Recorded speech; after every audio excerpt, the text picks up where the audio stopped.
পৌষে শীতের নবান্ন নলেন গুড়ার ধানে, সংক্রান্তিতে পিঠে পুলি আর মকর স্নানে। সংক্রান্তি উপলক্ষে বানিয়ে ফেলুন পিঠে পুলি। শুভ হোক, ভালো কাটুক আপনার মকর সংক্রান্তি। নমস্কার, আমি ঝুমু পলিগ্রিলে আপনাদের সবাইকে স্বাগত। ছোটবেলায় প্রথম বাবার কাছে যখন ধোসা খাবার বায়না করেছিলাম, বাবা বলেছিলেন শীতকালে খাওয়াবো। তখন বুঝতে পারিনি। আজ আমি দেখাবো বাঙালিদের সেই শীতকালের ধোসা, মানে সরু চাকলি পিঠে। এটা অনেকটা দক্ষিণ ভারতীয় আপ্পামের মতো, অথবা উপকরণ একটু অদল বদল করে নিলে ধোসার মতোই। কিন্তু আমি বলি, বাঙালির সরু চাকলি পিঠে কারোর সাথে তুলনীয় নয়, এটা অনন্য। কেন বলছি, আসুন দেখে নিই। সরু চাকলি পিঠে বানাবার জন্য আমি 1 কাপ কামিনী আতপ চাল আর 1 কাপ বিউলির ডাল 7-8 ঘন্টা আগে ভিজিয়ে রেখেছি। এবার এই ভেজানো ডাল প্রথমে বেটে নিচ্ছি। ডাল বাটা রেডি, একটা পাত্রে ঢেলে রাখছি।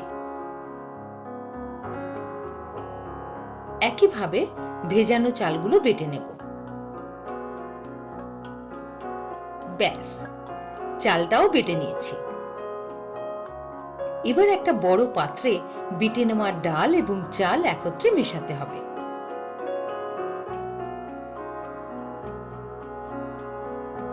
এর সঙ্গে মেশাবো 1/2 চা চামচ লবণ আর 1/2 চা চামচ চিনি। যে কোনো ব্যাটারের মতোই এটাও ভালো করে ফেটিয়ে নেবেন। তরল রাখার জন্য যেটুকু জল মেশাবেন সেটা কিন্তু ঈষদুষ্ণ জল মেশাবেন, তাহলেই পিঠা খুব সুন্দর নরম হবে। এই রকম তরল রাখতে হবে মিশ্রণটা। প্রয়োজন মতো হাতা দিয়েও ভালো করে ফেটিয়ে নিতে পারেন। এই চাল ডালের মিশ্রণটা আধ ঘন্টা চাপা দিয়ে রেখে দিতে হবে।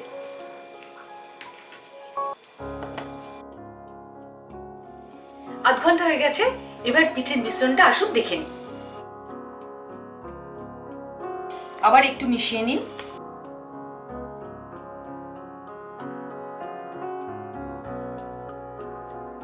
ব্যাস, ব্যাটার রেডি।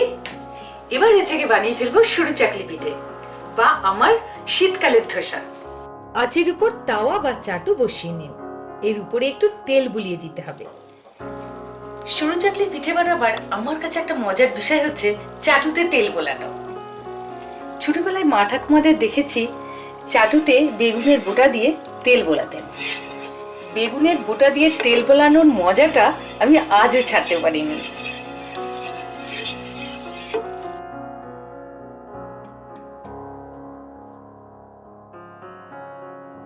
এবার গরম তাওয়ার উপর 1-1.5 হাতা মিশ্রণ দিয়ে যতটা পারবেন এভাবে পাতলা করে স্প্রেড করে দেবেন। মিনিট খানেক পর একটু শক্ত হয়ে গেলে ধার থেকে এভাবে ধীরে ধীরে পিঠেটা চাটু থেকে আলগা করে নিন। তারপর মাঝ বরাবর আধা আধি করে মুড়ে চাটু থেকে তুলে নিন। ব্যাস, এভাবেই একের পর এক সরু চাকলি পিঠেগুলো বানিয়ে নিন।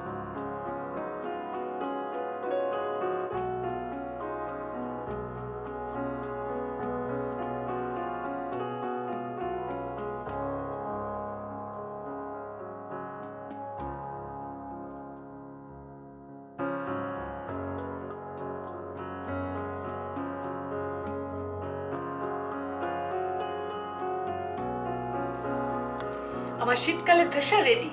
আপনারা কই বানাচ্ছেন? এবার আসুন এই সরু চাকলি পিঠের টেক্সচার, সফটনেস আর কতটা পাতলা হয়েছে সেটা দেখে নিই। যে কোনো একটা পিঠে তুলে ভাঁজ করে ফেলুন। ধার বরাবর দেখুন কি সুন্দর পাতলা, কি সহজে মুড়ে যাচ্ছে, কিন্তু ছিঁড়ে যাচ্ছে না, অর্থাৎ দারুণ নরম।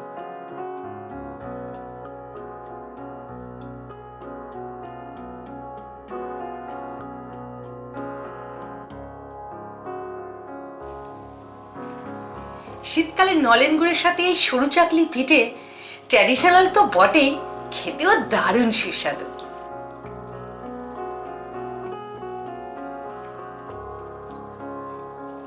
অনেকে এই সরু চাকলি পিঠে গুড় ছাড়াও শীতকালীন সবজি দিয়েও খেতে পছন্দ করেন।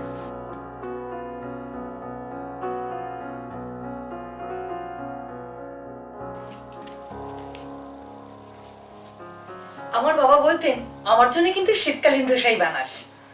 তাহলে আপনারা কয় বানাচ্ছেন আমার শীতকালীন ধোসা অথবা সরু চাকলি পিঠে? এরকম বিভিন্ন রেসিপি দেখতে জানতে আমার চ্যানেলে চোখ রাখুন। আবার দেখা হবে।